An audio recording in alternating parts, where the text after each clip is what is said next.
अंत तक जरूर देखिएगा ताकि आपसे कोई चीज मिस ना हो जाए। जैसा कि मैंने आपको वीडियो के स्टार्ट में बताया, आज की वीडियो में हम मैन मैटर्स के मिनॉक्सिडिल के बारे में बात करने वाले हैं।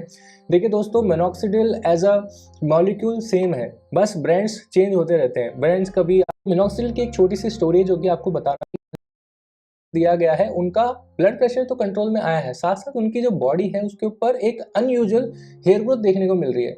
सपोज किसी के बैक पे बाल नहीं थे, अब उसके बाल बढ़ने लग गए बैक के ऊपर। किसी के स्कैल्प में बाल नहीं थे, लेकिन स्कैल्प में बाल आने लग गए।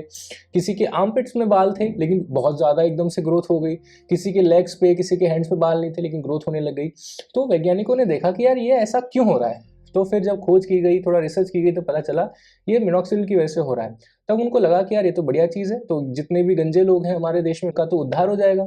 तो इसके ऊपर और रिसर्च की गई और आज की डेट में मिनॉक्सिडिल आप कहीं भी ये नहीं सुनेंगे कि ये आपके ब्लड प्रेशर को कंट्रोल करने के लिए यूज़ किया जाता है। आजकल इसका इस्तेमाल किया जाता है हेयर रीग्रोथ के लिए। अब मिनॉक्सिडिल के साथ में एक प्रॉब्लम है जो कि मैंने आपको वीडियो के स्टार्टिंग में बताया था, जो कि रिडेंसिल के साथ में नहीं है। मिनॉक्सिडिल के साथ में प्रॉब्लम यह है कि एक शेडिंग साइकिल होता है। शेडिंग साइकिल क्या होता है, जैसे आपने मिनॉक्सिडिल अप्लाई करना आज शुरू किया तो 1 महीने तक आपकी स्कैल्प पे आपको कोई भी ग्रोथ या कोई भी ऐसा खास रिजल्ट देखने को नहीं मिलेगा। फिर जब आपका 1.5 महीना कंप्लीट हो जाएगा, 3 महीने की हेयर साइकिल होती है जिनको नहीं पता, 90 दिन का हेयर साइकिल होता है। जब आप 45 दिन कंप्लीट करते हैं तो आप देखेंगे कि आपका जो हेयर फॉल है वो सडनली बढ़ गया। बाल अगर आपके 10 बाल गिर रहे थे, अब 20 बाल गिरने लगे, 25 बाल गिरने लगे। तो लोग क्या पैनिक कर जाते हैं, लोगों को लगता है कि यार मिनॉक्सिडिल तो हमको सूट नहीं कर रहा और ये तो साइड इफेक्ट दे रहा है। और लोग क्या करते हैं, पैनिक करते हैं और इसको वहीं के वहीं स्टॉप कर देते हैं। होता यह है कि 45 दिन तक इसका चलता है शेडिंग साइकिल। शेडिंग साइकिल में आपकी स्कैल्प पे जितने भी कमजोर बाल हैं, जितने भी वीक बाल थे, जो कि बस होता है ना कि बस झड़ने को तैयार ही थे, तो ये उन सभी वीक बालों को हटा देता है और उसकी जगह नए और मजबूत और घने बाल आते हैं। लेकिन ये जो प्रोसेस है रीग्रोथ का, वो स्टार्ट होगा 2 महीने के बाद में। तब तक लोग जो है अपना पेशेंस लूज कर जाते हैं और इसको वहीं पे बीच में स्टॉप कर देते हैं। इसलिए आप अक्सर जो मिनॉक्सिडिल की वीडियोस पे कमेंट्स देखते हो, बहुत सारे लोगों के नेगेटिव कि हमने इसको इस्तेमाल किया 2 महीना और मेरे तो सारे बाल चले गए, जो थे वो भी चले गए और मेरे लिए तो सबसे बेकार प्रोडक्ट है दुनिया का, मैं कभी इसको यूज़ नहीं करूँगा और किसी को सलाह नहीं दूंगा। इस तरह के कमेंट्स आप पढ़ते हैं ना, तो उसका रीज़न यही होता है। लेकिन जो इंसान पेशेंटली इसको 3 महीने तक इस्तेमाल करता है तो उसके जो बाल झड़ गए थे वो देखता है कि उसकी जगह नए बाल आ रहे हैं, मजबूत बाल आ रहे हैं, डेंस बाल आ रहे हैं और जो उसकी जो रीग्रोथ है बालों की वो भी धीरे धीरे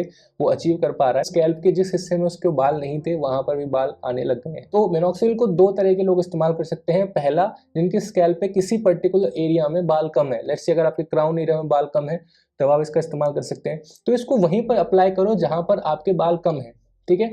जैसे अभी मेरे बाल हैं ठीक ठाक हैं, तो अगर मैं सारे बालों में मिनॉक्सिडिल लगाऊंगा तो ऑब्वियसली मेरा हेयर फॉल बढ़ जाएगा। लेकिन अगर मेरे को क्राउन एरिया में मेरे बालों को थिक करना है तो मैं वहीं पे अप्लाई करूंगा इसको, मैं पूरे स्कैल्प पे इसको अप्लाई नहीं करूंगा। तो कुछ लोग ये भी मिस्टेक करते हैं कि पूरी स्कैल्प पे इसको लगाना शुरू कर देते हैं, जिसकी वजह से उनको साइड इफेक्ट झेलना पड़ता है। तो मेरे वो भाई बहन जिनके थोड़े बहुत बाल हैं लेकिन वो किसी पर्टिकुलर हेयर के एरिया में ग्रोथ देखना चाहते हैं तो उसी पे अप्लाई करना है। फिर एक कैटेगरी ऐसी भी होगी जिसके सारे बाल जा चुके हैं, तो वो तो पूरे स्कैल्प पे इस्तेमाल करें और वो देखेंगे कि उनको शेडिंग फेस का भी प्रॉब्लम नहीं है, बिकॉज ऑब्वियसली बाल ही नहीं है तो गिरेगा क्या।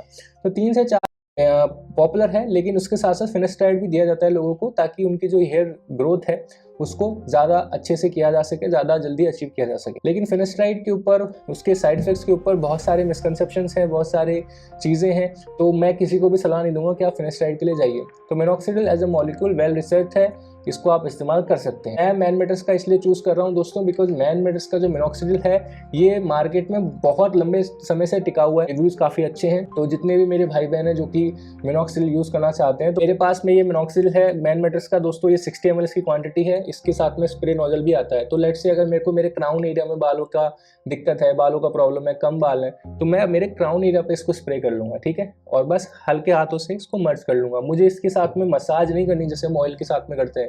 कुछ लोग क्या करते हैं, मिनॉक्सिडिल लगाया और बस लग गए हाथों से मसाज करने के अपने स्कैल्प में, वो चीज़ गलत है, वो आपको नहीं करना। आपको बस इसको लगाने के बाद हल्का सा हाथों से, उंगलियों से मर्ज कर लेना है और उसको छोड़ देना है। मिनॉक्सिडिल के साथ में एक प्रॉब्लम है जो कि लोग फेस करेंगे, वो ये होता है कि इसको लगाने के बाद में 1 हफ्ते 2 हफ्ते बाद आप देखते हैं कि एक वाइट सा पाउडर सा झड़ने लगता है स्कैल्प से। लोगों को लगता है कि ये डैंड्रफ है और इसने हमारी डैंड्रफ को बढ़ा दिया है।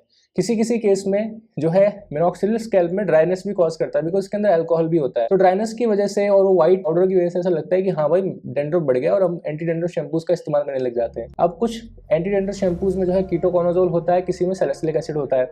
तो कई बार कीटोकोनाजोल या सैलिसिलिक एसिड इसके साथ में अच्छे से कोप अप नहीं कर पाते और लोगों के जो बाल हैं वो एक्सट्रीमली ड्राई बना देते हैं। जिससे होता है कि बाल एकदम से, जिनके ठीक ठाक बाल थे वो एकदम से बोल सकते हैं कि झाड़ू बन जाते हैं। तो इतनी ड्राइनेस आ जाती है लोगों के बालों में, कहते हैं कि यार इसने मेरे बालों को ड्राई कर दिया। और कई बार क्या होता है, बहुत ज़्यादा ड्राइनेस की वजह से बाल झड़ने भी लग जाते हैं। तो ये चीज़ भी मिनॉक्सिडिल के साथ में होती है। तो इसका सिंपल सॉल्यूशन ये है दोस्तों कि इसके साथ में आप वीक में 2 बार ऑयलिंग कर सकते हो। जिस दिन आप ऑयलिंग करना चाहते हो उस दिन आपको करना क्या है, आपको मिनॉक्सिडिल लगाने से 3 घंटा पहले आपको ऑयलिंग करनी है और फिर 3 घंटा बाद आप मिनॉक्सिडिल अप्लाई करो। ठीक है, इस तरह से आप कर सकते हो। और जो व्हाइट पाउडर है उसे गीले कपड़े की सहायता से पोंछ लेना है, वो हट जाएगा। अगर आप घबराओगे, तरह तरह के शैम्पूज यूज़ करोगे तो आप अपने हेयर साइकिल को डिस्टर्ब करोगे, हो सकता है आपको बाद में प्रॉब्लम हो जाए। चीज़ें हैं जिनका आपको ध्यान रखना होगा। कुछ लोग इन चीज़ों का ध्यान नहीं रखते, इन बातों का ध्यान नहीं रखते, सीधा यूज़ करते हैं, तो उनको डेफिनेटली साइड इफेक्ट्स होते हैं और फिर वो आके कमेंट में अपना गुस्सा दिखाते हैं, नेगेटिव कमेंट्स करते हैं, जिनको नहीं पता होता नॉलेज। और मोस्टली ये उन लोगों के साथ होता है दोस्तों जो कि किसी की भी वीडियो देख लेते हैं और मिनॉक्सिडिल यूज़ करना शुरू कर देते हैं,